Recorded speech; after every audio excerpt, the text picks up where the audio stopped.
Podcast Floqueo, le podcast de la start-up engagée.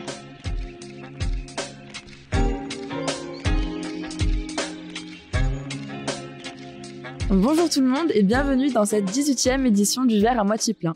Cette semaine, nous avons vécu l'émoi de la nature avec l'arrivée progressive de l'automne qui s'installe parmi nous. Et pour conclure cette semaine en beauté sur le voyage et les changements de saison, on est parti à la rencontre de Myriam, gérante des ânes d'Autan. Une ferme éco-responsable qui propose des produits cosmétiques à base de lait d'ânesse labellisé Bio Écocert et Nature et Progrès. Bonjour Myriam et merci pour votre participation. Les ânes d'Autan, c'est un lieu éco-responsable dont le nom réfère au vent du sud, caractéristique des régions d'Occitanie. Et c'est une ferme qui propose plusieurs services tels que la restauration, la chambre d'hôtes, des ateliers ou encore la vente artisanale. Alors Myriam, est-ce que vous pourriez s'il vous plaît nous présenter davantage ce lieu unique ? Bonjour, merci d'avoir pensé aux ânes d'Autan pour votre podcast. Donc ce lieu est un lieu situé au cœur de la montagne noire qui accueille un troupeau d'une quinzaine d'ânesses. Donc nous produisons des produits cosmétiques à base du lait de nos ânesses. Nos formules nous appartiennent et nous essayons le plus possible d'être vertueux quant à la gestion de l'entreprise et à la gestion de notre chambre d'hôte, de notre restaurant, des plats que l'on fait avec les produits locaux, avec des produits de saison également. Et on a plein de projets pour faire de ce lieu un lieu de bien-être et de détente. Et comment vous est venue l'idée de créer cet endroit et ce projet ? Et pourquoi avoir choisi spécifiquement le lait d'ânesse pour vos produits ? Alors en fait, donc le lieu était indépendant de l'entreprise Les Ânes d'Autan. J'ai racheté l'entreprise Les Ânes d'Autan il y a 4 ans et c'est une entreprise qui a 17 ans d'années d'existence et qui avait été créée par ailleurs et qui était plutôt du côté de Groyer. Et donc quand j'ai racheté aussi le troupeau d'ânesses laitières, il a fallu que je trouve un endroit et bien ce lieu s'est invité dans mon projet parce qu'il n'était pas du tout à vendre non plus et finalement quand je l'ai vu je me suis dit mais c'est extraordinaire, on peut venir se détendre. Il n'y avait pas l'eau, pas l'électricité, pas le téléphone, rien du tout. Et finalement, nécessité faite vertu, c'est devenu un lieu éco-responsable puisque entièrement repensé avec des énergies renouvelables et vertueuses. Enfin, on essaye d'être le plus vertueux possible tous les jours, constamment. Vous êtes particulièrement engagé aussi concernant la traite éthique et le bien-être animal. Comment cela peut-il être concilié avec le tourisme durable selon vous ? Le troupeau était déjà mené de façon éthique et le bien-être animal était déjà une condition sine qua non à la reprise du troupeau et c'était quelque chose qui faisait écho en moi. Je ne me voyais pas élaborer une gamme ou en tout cas vendre une gamme de produits cosmétiques en ayant une exploitation, c'est-à-dire quelque chose qui fait que les animaux sont exploités. Donc, je trouvais que c'était intéressant que les ânesses puissent être nos partenaires. Donc, on les traite à la main, on ne les traite que si elles veulent.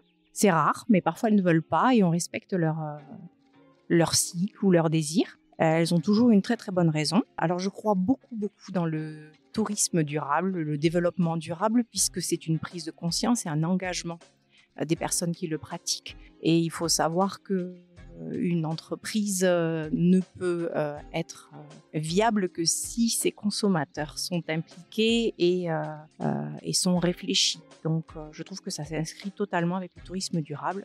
Toujours pour rester sur le tourisme, quelle est justement votre vision du tourisme durable ? Alors, ma vision du tourisme durable, c'était ma vision du tourisme en fait à la base, mais en fait on est obligé de rajouter durable. En fait, c'est une vision respectueuse du lieu dans lequel on va, des coutumes locales, des habitants. Combien de petits villages étaient des petits paradis et sont devenus saturés de touristes qui n'avaient pas forcément conscience qu'ils allaient dans un lieu habité par les humains.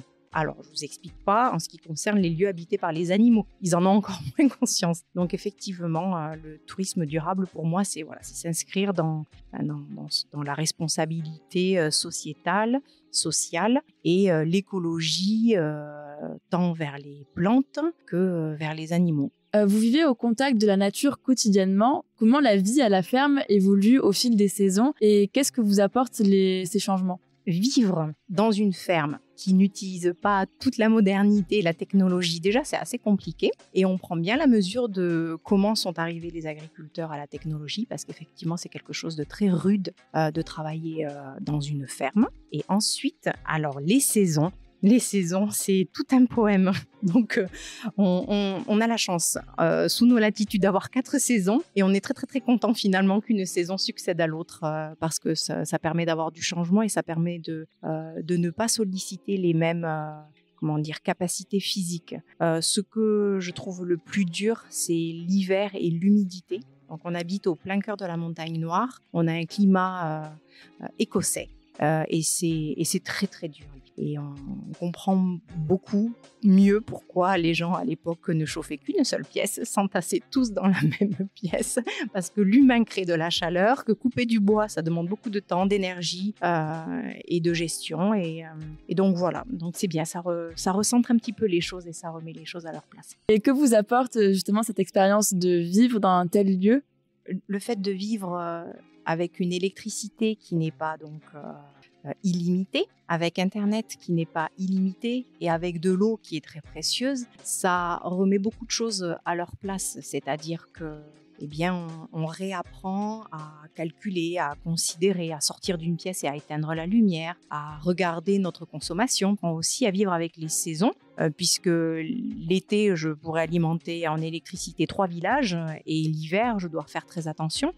Donc l'hiver, quand je veux par exemple faire chauffer de l'eau, je la fais chauffer sur une bouilloire sur le poêle. Et l'été, par exemple, je me suis équipée d'une bouilloire électrique. On s'adapte. Pour toutes les personnes qui souhaitent vivre davantage au contact de la nature comme vous, se lancer dans l'aventure d'une telle ferme et vivre au rythme des saisons, quels conseils est-ce que vous pourriez leur donner ? Moi, pour rien au monde, je changerai mon mode de vie. Je fais vivre 2 entreprises avec l'électricité, plus une famille de 6 personnes, plus des hôtes et salons de thé et restaurants de temps en temps. Donc, j'ai un besoin d'énergie qui est considérable. Donc, dans l'énergie, j'ai l'électricité, le chauffage, donc le bois. J'ai doublé de volume de biceps en 4 ans. Je voudrais surtout dire qu'il faut bien qu'ils mesurent qu'on est dans un état-providence et que l'eau, l'électricité, Internet sont vraiment facilités par l'État. Et pour mon eau, par exemple, on ne se rend pas compte que les communes, les régions, les impôts servent à entretenir toutes les canalisations, la microbiologie qui est effectuée tous les jours sur l'eau que nous buvons. Alors certes, elle n'est pas pure, la nôtre, elle est pure, mais je dois avoir en charge la réfection totale de tout mon système de canalisation, évidemment des chemins qui sont par-dessus, et je dois faire une microbiologie régulièrement pour m'assurer que mon eau est correcte. Ça demande des finances et un engagement et du temps dont on ne se rend pas compte. Pour Internet, on est obligé de passer par satellite. Et pareil, Internet est limité. On ne peut pas télécharger n'importe quoi. On se sert d'Internet pour faire les devoirs ou pour envoyer des messages pour les entreprises. Donc, c'est une aventure merveilleuse, mais il faut être conscient de la chance que l'on a actuellement avec toutes les, tout ce qui nous est donné en France. On arrive à la fin de cet épisode. Est-ce que vous auriez autre chose à rajouter ? Non, je crois que j'ai dit beaucoup de choses. En tout cas, je remercie beaucoup le verre à moitié plein et Floqueo pour l'engagement et le message qu'ils portent à travers leur entreprise. Merci beaucoup Myriam pour cette découverte enrichissante et ce partage d'expérience. Je suis sûre que vous en avez embarqué plus d'un dans cette aventure avec les ANES et votre écolieu. Et merci à tous nos éditeurs pour votre écoute si fidèle. N'hésitez pas à poser vos questions en commentaire, on vous y répondra avec grand plaisir comme d'habitude. J'espère que cette rencontre, elle vous aura permis de voyager dans la montagne noire d'Occitanie le temps d'un instant et que la philosophie de vie en accord avec les saisons vous aura inspiré. Vous pouvez retrouver les produits de la ferme des ânes d'Autan partout en France, en magasin bio ou directement sur le site lesânesdautan.com. Pour compléter le sujet, je vous invite à retrouver nos articles sur le tourisme et le bien-être animal sur le blog Floqueo. D'ici là, prenez soin de vous et en attendant le prochain épisode, n'oubliez pas de voir le verre à moitié plein.